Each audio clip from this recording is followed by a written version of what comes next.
Well, the trade missions exist to help British music export overseas, and they can come to a particular territory or a market, meet directly individuals involved in the market, and also learn about the market. Every market is different. I mean, it's easy to think sitting in the UK that you can access these markets remotely or through various other ways, but there's no substitute for direct experience and direct contacts.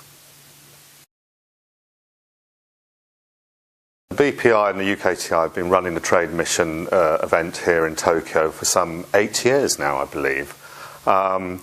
This year in particular, with the terrible events that happened in March, and obviously all our deepest kind of sympathies and condolences are with the Japanese people, coming to Japan was very important, I think, to show to both the Japanese music industry and the UK music industry that there's still business to be done here. It's a very exciting market.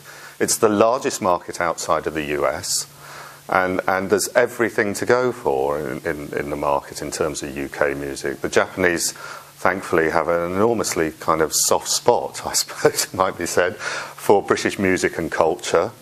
I think the Beatles played here in 1966, and we've never looked back since then in terms of our export of music to the territory. So the summer festivals this year here in Japan featured UK acts. The music sales in album charts still, featuring a lot of UK acts. So the mission itself, for me, in 2011, was both very important for the reasons I stated earlier about the events here in Japan, but also to continue what is a very powerful presence of UK music in the country.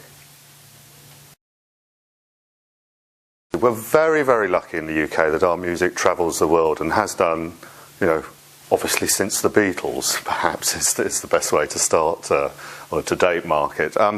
Britain currently delivers about 10% of world sales in music, which for a country our size is astonishing. We're the largest supplier of international repertoire outside of the US, and have been, for many, many years. So we're very lucky that the UK has a steady stream of internationally acceptable and commercial and viable music, and from that, we can travel to countries with some resilience and belief that what we're going to be delivering is wanted and even commercially very successful countries. So British music, is something that we should treasure.